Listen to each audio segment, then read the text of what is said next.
Hello दोस्तों, नमस्कार। कैसे हैं आप सभी? सब आनंद से ही होंगे, ऐसी मैं आशा करता हूं।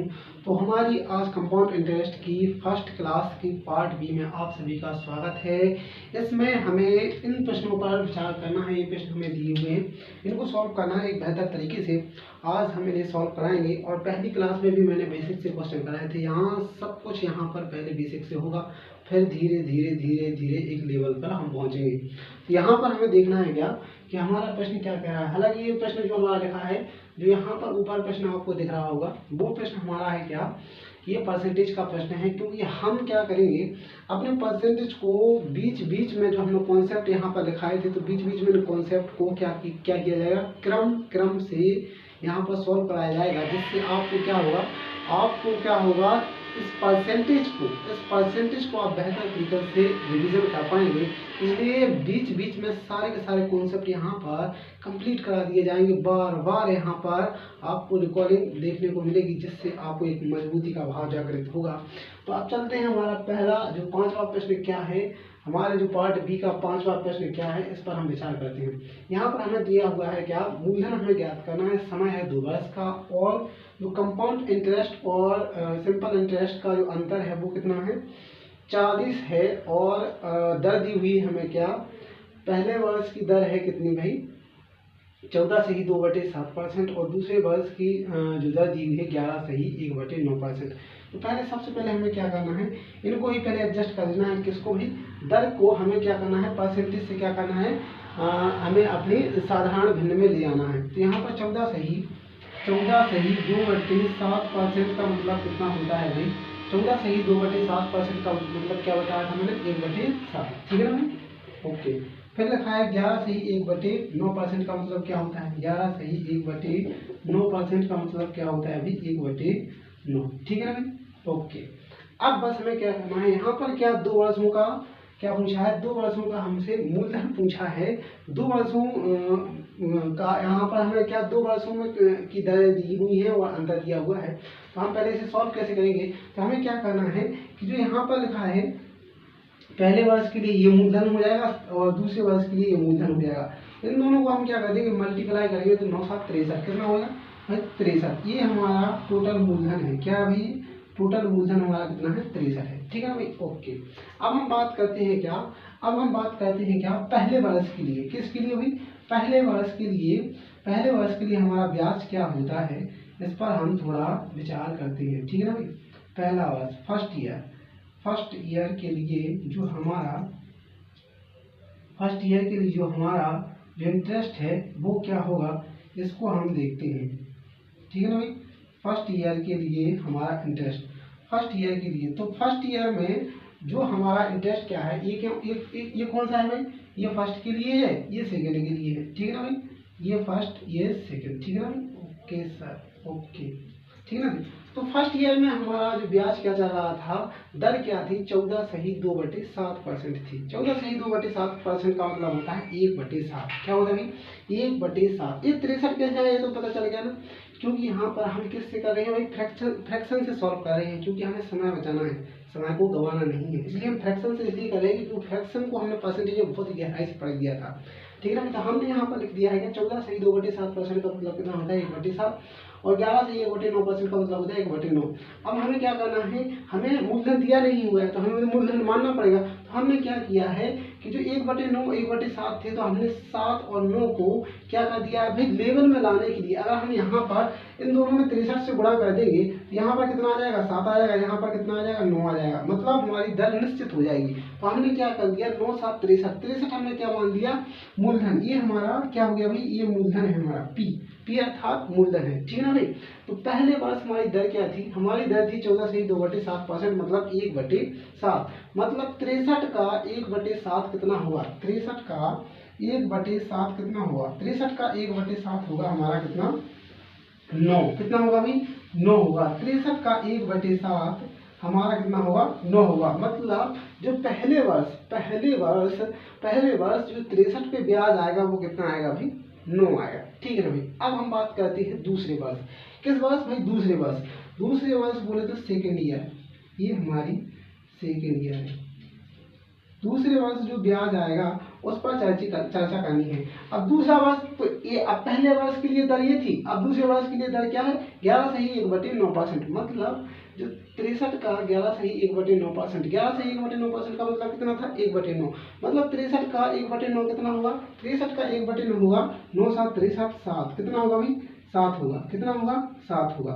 तो हमारा दूसरे वर्ष का ये ब्याज यहाँ पे आ गया। लेकिन चक्रवृद्धि ब्याज में क्या होता है, साथ ही साथ मूलधन में ब्याज मिलता है, और मूलधन में ब्याज मिलने के साथ साथ क्या होता है, जो हमारा एक वर्ष के बाद जो ब्याज मिलता है अगले वर्ष वह ब्याज मूलधन में जुड़कर मिश्रधन अगले दूसरे वर्ष के लिए वो क्या हो जाता है, अभी मूलधन हो जाता है। इसी प्रकार से यहाँ पर जो लिखा हुआ है, क्या लिखा हुआ है यहाँ पर, 63 क्या है, 63 क्या था हमारा, मूलधन था, ठीक है ना भाई। फिर हमें 9 क्या मिल गया, ब्याज मिल गया, क्या मिल गया, ब्याज मिल गया। तो क्या होगा कि जो हमारा अब अगले वर्ष के लिए मूलधन होगा, तो इन दोनों का योग होगा, अर्थात मिश्रधन अगले वर्ष दूसरे वर्ष के लिए क्या होगा भाई, मूलधन होगा। मतलब इस पर भी ब्याज मिलेगा और इस पर भी ब्याज मिलेगा। तो 63 का 1/9 कितना हो गया, 7। लेकिन इस 9 का 1/9 कितना होगा, 1। मतलब कितना, 1। मतलब हमें इस पर भी हमें ब्याज मिलेगा अगले वर्ष, मतलब दूसरे वर्ष। तो हमारे दूसरे वर्ष का टोटल ब्याज कितना हो गया, 7, और 1 ये भी मिल जाएगा किस पर, जो हमारे प्रथम वर्ष पे हमें ब्याज था, ब्याज पर भी ब्याज मिला, वो कितना है, 1। कहने का तात्पर्य यहाँ पर ये है कि हमें टोटल ब्याज कितना मिल गया, 8। कितना हो गया भाई, जोड़ने पर यहाँ पर टोटल ब्याज कितना हो गया, 8। कितना हो गया अभी, 8 हो गया है, कितना हो गया अभी, 8 हो गया है, ठीक है ना भाई, ओके। लेकिन हमें दिया हुआ क्या है, हमें दिया हुआ है, इस 8 से हमें कोई मतलब नहीं, हमें दिया हुआ है CI अर्थात SI। अब देखो एक चीज हमने आपको बताई थी, क्या बताई थी कि CI और SI क्या होता है। देखो यहाँ पर जो क्या होता है कि यहाँ पर जो कंडीशन लिखी होगी, वो पूरी किसकी होंगी, SI अर्थात सिंपल इंटरेस्ट। मतलब 9 और 7 इन दोनों को जोड़ देंगे, 9 और 7 को जोड़ देंगे तो हमारा कितना आ जाएगा, 16। ये क्या है, 16 क्या है, ये सिंपल इंटरेस्ट है। क्या है भाई, सिंपल इंटरेस्ट है, ठीक है ना भाई, ये सिंपल इंटरेस्ट है। और 9 7 और 1 इन तीनों को जोड़ देंगे तो हमारा क्या हो जाएगा, CI हो जाएगा, मतलब कंपाउंड इंटरेस्ट। तीन को जोड़ा तो कितना आ रहा है, 17। ये कितना आ रहा है, 17। मतलब CI है हमारा कितना, CI है 17 और माइनस SI कितना है अभी, SI है 16। इनको घटाया तो हमारा आंसर क्या आ जाएगा अभी, 1। कितना आ जाएगा, 1। और 1 की वैल्यू हमें दी हुई है, क्या, 1 की वैल्यू हमें दी हुई है 40। कितनी दी हुई है, 40। जब 1 की वैल्यू 40 है और हमसे पूछा गया है मूलधन, तो हमने मूलधन किसको माना था, 63। तो 63 की वैल्यू यहाँ पर क्या जाएगी, 63 की वैल्यू यहाँ पर क्या आ जाएगी, यहाँ पर हमें क्या करना है, 63 × 40 गुणा किया तो यहाँ पर 4 दिया 12, हासिल आ गई 1, 6 × 24 1 25।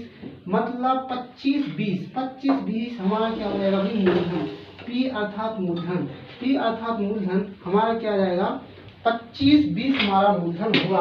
क्या आपको कहीं लिख रहा है, option number A, option number B, option number C, option number D। तो 25 B ऑप्शन नंबर B में हमें दिख रहा है, ऑप्शन नंबर B हमारा सही होगा। ये हमारा ऑप्शन नंबर B सही है। इस तरीके से हमें इस वाले प्रश्न को सॉल्व करना था, ठीक है ना भाई। अब क्या है कि हमें यहाँ पर जगह की संकीर्णता दिख रही है, तो हम क्या करेंगे, इसको थोड़ा यहाँ पर मिटा देंगे और फिर करेंगे हम सॉल्व, ठीक है ना भाई। पहले हम इसको मिटा देंगे फिर करेंगे हम इसे सॉल्व, ठीक है, ओके सर। हम यहाँ पर इसको रफ कर देते हैं, ठीक है ना भाई, ओके। अब हमारा अगला प्रश्न क्या कह रहा है, उस पर भी हम विचार कर लेते हैं, ओके।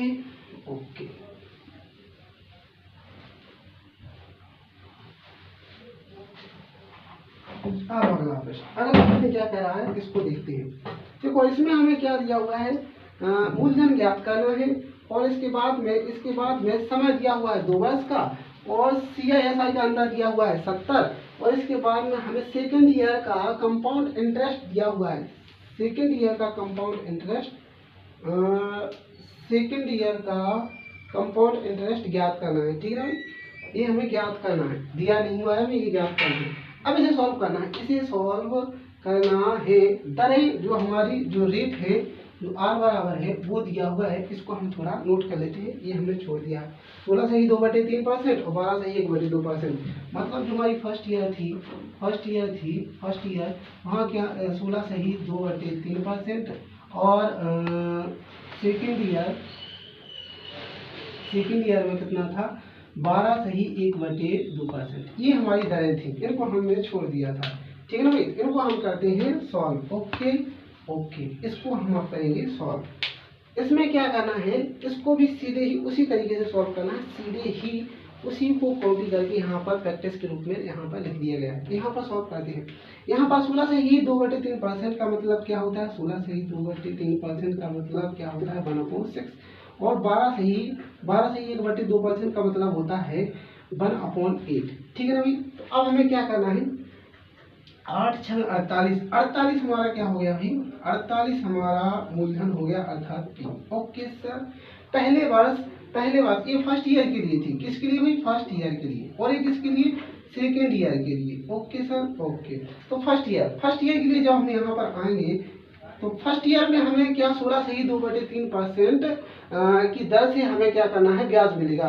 तो 48 का 16 से ही 2/3% मतलब 1/6 कितना हुआ 8 6 48। तो यहाँ पर कितना आ जाएगा हमारा ब्याज 8 आएगा। मतलब इसका 1/6 निकाला, किसका 16 से ही 2/3% का मतलब होता है 1/6। 48 का 1/6 कितना होता है 1। तो हमारा ब्याज कितना आ गया 8 आ गया। कितना आ गया भाई 8 आ गया। ठीक है, ये पहला वर्ष हमने निपटा दिया। अब आते हैं दूसरे वर्ष के लिए। तो दूसरे वर्ष में हमें क्या दिया हुआ है, दूसरे वर्ष में हमें क्या है, दूसरे वर्ष में हमें दर अलग दी हुई है। क्या दी है 12 से ही 1/2%। 12 से ही 1/2% का मतलब कितना होता है 1/8 होता है ना। अब इसमें क्या होता है, मैंने फिर से दोबारा से बताऊंगा, बार बार बताऊंगा। क्या बताऊंगा कि दूसरे वर्ष क्या होता है, दूसरे वर्ष ये होता है कि हमें मूलधन पर ब्याज तो मिलना ही है, लेकिन जो प्रथम वर्ष का जो ब्याज आया था उस पे भी ब्याज मिल रहा है।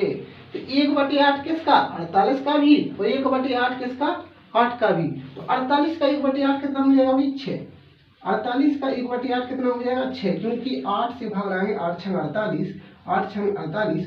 और जब हम इस वाले 1/8 को 8 में गुणा करेंगे तो कितना आ जाएगा 1। कितना आएगा भाई 1। कितना आएगा 1 आएगा। 1 क्यों आया, क्योंकि 8 का 1/8 कितना होता है 1 होता है। तो द्वितीय वर्ष के लिए हमारा ब्याज कितना हो जाएगा 6 और 1 7 हो जाएगा। लेकिन हमें उससे कोई मतलब नहीं, हमें मतलब किससे है, हमें CI और -SI। तो हमने आपको बताया था इन दोनों का योग, जो प्रथम वर्ष और द्वितीय वर्ष, इन दोनों को जोड़ देंगे तो 8 6 14। ये 14 क्या हो गया, ये 14 क्या है, 14 हमारा SI है, जिसे हम क्या कहते हैं सिंपल इंटरेस्ट। क्या है भाई SI है, सिंपल इंटरेस्ट। अभी कैसे है, क्योंकि सीधे ही जो यहाँ पर ऊपर दिखेगा आपको सिंपल इंटरेस्ट ही दिखेगा, बाकी जो नीचे वाला एरिया होता है वो क्या होता है अंतर होता है। जब अभी आगे चल के और ही बेहतर तरीके से आएगा, क्योंकि मैं यहाँ पर बेसिक से बता रहा हूँ, लेकिन आपको टाइम लेने वाली विधि नहीं बता रहा। इसको बार बार आप जब देखेंगे तो आपको बहुत ही मजबूती का भाव मिलेगा। लेकिन आप थोड़ा सा भी धैर्य रखें और जितना समझाया जा रहा है उतना समझें। तो 8 और 6 14 कितना हो गया, 8 और 6 कितना हो गया 14। 14 क्या है सिंपल इंटरेस्ट, मतलब साधारण ब्याज। ठीक है ना भाई। अब 8 6 और इसको भी जोड़ देंगे तो कितना हो जाएगा हमारा 15। 15 क्या हो जाएगा हमारा कंपाउंड इंटरेस्ट। कितना हो गया 15 हमारा कंपाउंड इंटरेस्ट है, माइनस सिंपल इंटरेस्ट हमारा कितना है 14। घटा दिया कितना आ रहा 1।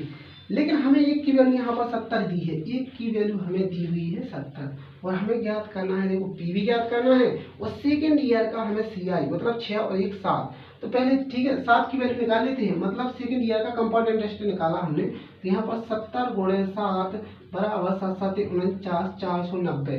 तो यहाँ पर जो हमारा सेकेंड ईयर का कंपाउंड इंटरेस्ट कितना आ जाएगा 490। कितना आ जाएगा भाई 490। अब हमें क्या करना है मूलधन। तो बस कुछ नहीं, यहाँ पर 1 की वैल्यू कितनी 70 दी थी, तो यहाँ पर आप क्या कर देंगे मूलधन में 70 का गुणा कर देंगे। कितना हो जाएगा 8 7 56 की 6 हासिल आ गई 5 7 चौको 28 28 5 33 मतलब 3360 रुपये हमारा मूलधन हो जाएगा। इस प्रकार से इस सवाल को हमें सॉल्व करना है। अब अगर आपको यहाँ पर कंफ्यूजन हो रही होगी, इसमें SI में कंफ्यूजन हो रही होगी, ये कैसे 8 SI आ गया, ये कैसे 6 द्वितीय वर्ष के लिए SI आ गया। तो सीधे जब SI में क्या होता है मूलधन पर ही ब्याज मिलता है, ना कि ब्याज पर ब्याज। यहाँ पर ब्याज पर भी ब्याज मिल रहा है, यहाँ पर ब्याज पर भी ब्याज पर भी ब्याज दिया जा रहा है, मतलब ये कंपाउंड इंटरेस्ट की कंडीशन है। लेकिन सिंपल इंटरेस्ट में क्या रहता है, आपको मूलधन पर केवल मूलधन पर। तो पहले वर्ष हमारी दर थी कितनी, 1/6। 1/6 किसका, 48 का। 48 का 1/6 8, 48 का 1/8 6। तो बस सीधा ही सीधा है। सिंपल इंटरेस्ट का केवल एक ही नियम है कि वो केवल और केवल मूलधन पर ही ब्याज देता है, ब्याज पर ब्याज नहीं देता है। ठीक है भाई। अब हम आते हैं अपने अगले प्रश्न पर। अगला प्रश्न हमारा क्या है, 7वां प्रश्न है, इसको हम देखते हैं। इसमें हमें क्या ज्ञात करना है भाई, यहाँ पर हमें मूलधन भी ज्ञात करना है, इसके साथ साथ में सेकेंड ईयर का कंपाउंड इंटरेस्ट भी ज्ञात करना है। इसको कैसे सॉल्व करेंगे, तो यहाँ पर हमें समय 2 वर्ष दिया है, r बराबर दिया है क्या, 4/1/6%। 4/1/6% का मतलब कितना होता है, 1/24, मतलब 1/24। तो देखो क्या देखो, यहाँ पर जब बात की जाएगी 2 वर्ष की, तो हमें क्या कर लेना है, जो 24 लिखा है ना, 24 का वर्ग कितना होता है, 256। अब मैंने वर्ग क्यों लिया भाई, अरे यार क्या जरूरत थी वर्ग लेने की, जरूरत थी, क्यों जरूरत इसलिए थी महोदय, क्योंकि हमें 2 वर्ष का निकालना है। यहाँ पर 2 वर्ष, समय कितना, 2 वर्ष दिया है, इसलिए हमें वर्ग करने की आवश्यकता थी। क्योंकि जो दर है हमारी, दर क्या है, 4/1/6%, जिसका भिन्न के रूप में हमने मान लिखा है 1/24। तो इसको वर्ग में हमने सॉल्व करने के लिए तरीका क्या है, हमें इसको वर्ग में इसलिए लेना पड़ा क्योंकि हमें टाइम 2 वर्ष दिया हुआ है। ठीक है भाई। तो प्रथम वर्ष के लिए हमारा जो ब्याज होगा 6 चौको 24, 25 कहाँ है, 4/1/6%। हाँ 24 को बाय में लिखो, कितना होगी, 576। सॉरी 24 का वर्ग कितना है, 576। सॉरी सर, ठीक है। 24 का वर्ग कितना होता है, 576। इसके लिए माफी चाहते हैं, थोड़ी जल्दबाजी में गलत हो गया। ठीक है ना भाई। तो यहाँ पर हमें क्या करना है, पहले वर्ष का क्या निकालेंगे हम, ब्याज निकालेंगे फर्स्ट ईयर के लिए। किसके लिए, फर्स्ट ईयर के, क्या है 1/24। तो 576 का 1/24 कितना हुआ, 1/24। आप देखो, आप ऐसे भी लिख सकते हैं 4/1/6%, मतलब 576 का 4/1/6% भी लिख सकते हैं। मैंने डायरेक्ट 1/24 लिख दिया। 1/24 कितना आ जाएगा, पहले वर्ष के लिए हमारा ब्याज आ गया 24। ठीक है ना, पहले वर्ष के लिए हमारा ब्याज आ गया 24। ठीक है, ओके सर। दूसरे वर्ष के लिए हमें क्या होगा, दूसरे वर्ष के लिए भी हमें 24 मिलेगा ब्याज, ओके। लेकिन हमें यहाँ पर तो ये मूलधन पर ब्याज मिल गया, लेकिन यहाँ पर क्या होगा, जो ब्याज आया था पहले वर्ष उस पर भी ब्याज मिलेगा। तो इसका भी 1/24 कितना हो जाएगा, तो यहाँ पर कितनी वैल्यू आ जाएगी, 1 आ जाएगी। ठीक है ना भाई। जो सेकंड ईयर का है, जो सेकंड ईयर का टोटल, सेकंड ईयर का ये किसका है भाई, सेकंड ईयर का, ये सेकंड ईयर का टोटल कितना हो गया, 25 हो गया। ठीक है ना भाई। लेकिन हमें क्या पूछा है, हमें ये पूछा है यहाँ पर कुछ और भी ऐड करना था, यहाँ पर कुछ और भी ऐड करना था। वो क्या है, वो हमने यहाँ पर नहीं लिखा। क्या कि जो हमारा एसआई है, एसआई ऑफ 10 ईयर कितना है, 1200। इसके लिए क्षमा चाहते हैं, मतलब यहाँ पर एक इन्फॉर्मेशन और जोड़नी थी, कौन सी, कि जो साधारण ब्याज है 10 वर्षों का कितना है, 1200 है। साधारण ब्याज है 10 वर्षों का कितना है, 1200 है। ये इन्फॉर्मेशन भी हमें यहाँ पर ऐड करनी थी, जो कि यहाँ पर नहीं थी, मैंने ऐड कर दी। ठीक है ना भाई। तो यहाँ पर हम 10 वर्षों का ब्याज देख रहे हैं, किसका भाई, साधारण ब्याज का। तो एक वर्ष का ब्याज कितना होगा, 10 वर्षों का है 1200, एक वर्ष का कितना हुआ है, 120। ठीक है ना भाई, 120। लेकिन देखो भाई, पहले वर्ष कितना था साधारण ब्याज, 24, दूसरे वर्ष भी 24 था। तो हमें 24 से मतलब नहीं, केवल 24 से मतलब है। एक वर्ष का साधारण ब्याज कितना है, 24, और यहाँ पर दिया हुआ एक वर्ष का साधारण ब्याज कितना भाई, 120। तो बस 24 की वैल्यू निकालो, 24 की वैल्यू हमने निकाली तो क्या हो जाएगी, 24, एक की वैल्यू कितनी है, 120, 24 की वैल्यू कितनी हो जाएगी। तो यहाँ पर हम क्या करेंगे,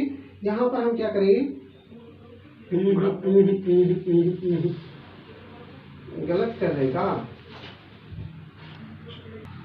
तो यहाँ पर हमें क्या करना है, यहाँ पर जो हमें दिख रहा है क्या है, पहले वर्ष एक वर्ष का ब्याज कितना है भाई, 120। लेकिन हमें तो पता है कि कितना है, 24। तो ये 24 की वैल्यू कितनी हो जाएगी, 120 हो जाएगी। 24 की वैल्यू 120 हो जाएगी। जब हम यहाँ पर 1 की वैल्यू निकालेंगे, एक यूनिट की वैल्यू निकालेंगे, तो हमारी कितनी आ जाएगी भाई, 24 पंचे 120। 1 यूनिट की वैल्यू कितनी आ जाएगी, 5 आ जाएगी। ठीक है ना भाई, कितनी आ जाएगी, 5 आ जाएगी। अब आते हैं हम अपना सीधा क्वेश्चन पर। क्वेश्चन क्या बोल रहा था, सेकंड ईयर का कंपाउंड इंटरेस्ट। सेकंड ईयर का कितना है, 24 और 1 25, ठीक है ना भाई। तो जब हम यहाँ पर कितने 25 की वैल्यू निकालेंगे तो यहाँ पर 25 इंटू और 1 यूनिट की कितनी है 5, तो 25 यूनिट की कितनी हो जाएगी 125, कितनी आ जाएगी 125। ये सेकंड ईयर का CI कितना भाई, सेकेंड ईयर का CI कितना हो जाएगा 125, कितना आ जाएगा 125। तो यहाँ पर हमें क्या करना है 125, ठीक है भाई। अब मूलधन ज्ञात करना है तो बस इस 5 का गुणा आपको इससे इसमें कर देना है। इस मूलधन में ये P जो हमने माना था इसमें हमें 5 से गुणा कर देना है। 5 से गुणा करेंगे 5 छक्का 30 का 0 हजार ये 3, 5 सात 35, 35 और 3 38 के 8 हजार आगे 3 55 25 25 और 3 28, मतलब 28 2880 हमारा मूलधन होगा। कितना होगा 2880। अब यहाँ पर एक त्रुटि ये हो गई है कि हमने क्या किया, इस सवाल को लिख दिया जिस कारण से यहाँ पर थोड़ा अव्यवस्थित देखने को मिला। इसके लिए हम थोड़ी आपसे क्षमा चाहते हैं, ठीक है। अब आते हैं अगले प्रश्न पर। अगला प्रश्न हमारा 8वां प्रश्न। ये क्या कह रहा है इसको हम देखते हैं। मूलधन है 8000, दर दी है 16 से 2/3%, समय दिया है 1 वर्ष 73 दिन, और CI अर्थात कंपाउंड इंटरेस्ट ज्ञात करना है। ऑप्शन हमें दिए हुए हैं, इसको कैसे सॉल्व करोगे यहाँ पर हम देखेंगे। 16 से 2/3% का मतलब कितना होता है, 16 से 2/3% का मतलब होता है 1/6, कितना होता है 1/6। तो अब हम क्या करेंगे इसका 6 छंग 36, मूलधन माना मैंने 36, ओके सर, मूलधन माना 36, पहले वर्ष का ब्याज आ गया 6, दूसरे वर्ष का ब्याज आ गया 6, ठीक है ना भाई। ये फर्स्ट ईयर, ये सेकंड ईयर, ठीक है ना भाई, ये सेकंड ईयर, ओके दादा, ये फर्स्ट ईयर 1/6। लेकिन लेकिन लेकिन लेकिन यहाँ पर क्या होगा, इस 6 पर भी 1/6, तो कितना आ जाएगा 1। अब यहाँ पर देखने को मिल रहा है, क्या देखने को मिल रहा है अभी, क्या देखने को मिल रहा है, पहले वर्ष के लिए तो हमारा कंपाउंड इंटरेस्ट कितना था 6, लेकिन सेकंड वर्ष के लिए 6 और 1 7 हो गया, ठीक है ना भाई, 6 और 1 7 हो गया है, ठीक है, ओके सर। अब इसे सॉल्व कैसे करना है, तो अब देखो एक वर्ष के लिए तो हमारा कंपाउंड इंटरेस्ट कितना है 6, लेकिन दूसरे वर्ष के लिए केवल हमें 73 दिन का ब्याज चाहिए, ना कि पूरे साल का। तो ठीक है, तो पूरे साल में कितने होते हैं 365 दिन, तो यहाँ पर हमारा ब्याज कितना आ रहा है 7, ओके सर 7 आ रहा है, कितने पूरे साल का, लेकिन हमें कितने चाहिए भाई 73 दिन का, तो 73 दिन का चाहिए और 365 से भाग लगा दो, तो यहाँ पर 73 एकम 73, 73 पंचांग 365, 5 से इससे भाग आएंगे 7 में 5 एकम 5, 5 एकम 5 और 5 चौको 20, ठीक है ना भाई, ओके। ये हमारा कौन सा आ गया, ये हमारा कौन सा आ गया, ये हमारा कौन सा आ गया, ये आ गया हमारा कौन सा सेकंड ईयर का, कौन सा है भाई सेकंड ईयर का ब्याज आया है। सेकंड ईयर का कितना भाई 73 दिन का, कितने का 73 दिन का। पहले वर्ष का कितना था 6 और ये 73 दिन का जोड़ दिया कितना 1.6, कितना 7.4, हमारा टोटल ब्याज कितना आ गया 7.4। लेकिन हमें यहाँ पर 36 की वैल्यू दी है, 36 मतलब मूलधन की वैल्यू कितनी दी है 18,000, कितनी दी है भैया 18,000। यहाँ पर 1 की वैल्यू कितनी आ जाएगी 500, कितनी आ जाएगी 1 की वैल्यू 500 आ जाएगी। बस आपको यहाँ पर कुछ नहीं करना है, इस 500 से इस पे गुणा कर देना है, तो बस 7.4 गुणे 500, बस यहाँ से आप सॉल्व कर देंगे, खत्म हो जाएगा। दशमलव हटाए 1 0 खत्म, फिर 5 से गुणा होगा 5 को 20 हजार लगी 2, 5 7 35, 2 37 और 3700। तो हमारा जो मूलधन होगा, जो हमारा मूलधन होगा वो क्या होगा 3700। ऑप्शन में कहीं देखा ऑप्शन नंबर 1, ऑप्शन नंबर हमारा सही होगा। मूलधन क्या पूछा था हमसे, हाँ ये मूलधन नहीं है, ये मूलधन नहीं, हमारा क्या है कंपाउंड इंटरेस्ट, क्षमा चाहते हैं 3700 हमारा क्या हो जाएगा कंपाउंड इंटरेस्ट हो जाएगा। तो यहाँ पर हमने सवालों को सॉल्व किया है। हालांकि ये सवाल दिया हुआ है, इसको भी हमें सॉल्व करना है, इसको भी सॉल्व करना है। ये क्या बोल रहा है, ये हमारा परसेंटेज का सवाल है, इसको कैसे देखना है, क्या बोल रहा है यदि x का 8% y के 4% के बराबर हो या है तो x का 20% किसके बराबर होगा। इसको हम यहीं पे सॉल्व कर लेते हैं। यहाँ पर लिखा है क्या x का 8% बराबर है y के 4% के, ठीक है ना भाई। तो इसको कैसे सॉल्व करेंगे, सीधे सीधे कर दो यार, परसेंटेज से परसेंट खत्म हो जाएगा, 4 एकम 4 और 4 दूना 8। अब कंडीशन, नई कंडीशन हमें देखने को क्या मिल रही है, इस पर आप गौर करेंगे, क्या करेंगे भाई गौर करेंगे। x गुणे 2 बराबर y गुणे 1। ये कंडीशन हमें यहाँ पर देखने को मिलेगी। लेकिन लेकिन लेकिन हमसे पूछ तो कुछ और रहा है। हमसे पूछ रहा है, यहाँ पर लिखा है x का 20%, x का 20% किसके बराबर है। तो यहाँ पर देखने को कुछ आपको देखने को मिल रहा होगा क्या, कि जो यहाँ पर x का मान यहाँ पर कितना है, डबल है, और यहाँ पर y का मान क्या है, सिंगल है, मतलब 1 है। यहाँ पर x जो मल्टीप्लाई हो रहा है 2 से, वो यहाँ पर y मल्टीप्लाई हो रहा है 1 से, मतलब जो y का जो 1 यूनिट मान है वो x के 2 यूनिट मान के बराबर है। समझ रहे आप कि यहाँ पर x का जो 1 यूनिट मान है y का 1 यूनिट मान है x के 2 यूनिट मान के बराबर है। तो यहाँ पर x का 20 यूनिट मान, समझे आप, x का 2 यूनिट मान y के 1 यूनिट मान के बराबर है। तो यहाँ पर x का 20 यूनिट मान y के 10 यूनिट मान के बराबर होगा। समझ रहे कि नहीं समझ रहे, मतलब इसका जो 1 यूनिट मान इसके दुगने के बराबर है। तो इसका 20%, y का 10%, मतलब इसका आधा यहाँ पे होगा जब इसके बराबर होगा। तो आपको कहीं दिख रहा है 10% of y, 16% of y, 80% of y, 50% of y, मतलब वहां पर लिखा है क्या, 10% of y। Option number A हमारा सही होगा। जल्दबाजी में आप सॉल्व करेंगे तो आप सीधे ऐसे निकालेंगे, कैसे, x अपॉन वाई और फिर यहाँ पर आ जाएगा 1/2, जिससे पूरा सवाल ज्ञात हो जाए। तो यहाँ से यहाँ पे रुक जाना है। आप इसको भिन्न के रूप में मत लिखना कि x अपॉन वाई और 1/2, तो x का मान 1 हो गया, y का मान 2 हो गया, तो सीधे सीधे पूरा गलत हो जाएगा। यहाँ पे विराम देंगे और सीधा सॉल्व करेंगे, ठीक है ना भाई। तो आज के लिए हम यहीं पे विराम देते हैं और आगे दूसरी क्लास में हम देखेंगे कि और हमें क्या जानना है। और देखते रहें, अध्ययन करते रहें। जय श्री राधे।